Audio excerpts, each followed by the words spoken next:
Today lunch video பார்க்கலாங்க. இன்றைக்கி முருங்கீரை பருப்பு போட்டு செய்ய போகிறேங்க. முருங்கீரை ஒரு கப் எடுத்துக்கோங்க. துவரம்பருப்பு நான் ஒரு 50 கிராம் எடுத்து வச்சுருக்கேங்க.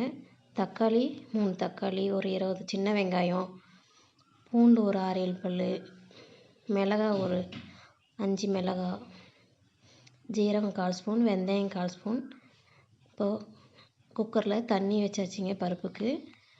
பருப்பு போட்டு மஞ்சத்தூள் 1/2 ஸ்பூன், விளக்கெண்ணெய் ஒரு 1/2 ஸ்பூன், பூண்டு, ஜீரகம், வெந்தயம், தக்காளி, வெங்காயம், வரமிளகாய், முருங்கைக்கீரை,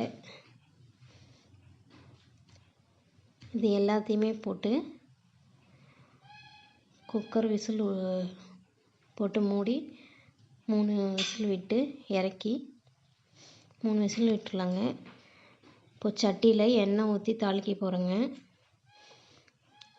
எண்ணெய் ஊற்றி வடகம் போட்டிருக்குங்க. பெருங்காயம் போட்டு முருங்கீரை பருப்பை தூக்கி அதிலே ஊற்றி கடைஞ்சாச்சுங்க. இப்போ மத்தியானம் லஞ்சுக்கு ஒயிட் ரைஸும் முருங்கீரை கடைஞ்சலும், வெண்டைக்காய் வறுவல், செரிப்பழம் வச்சுருக்குங்க.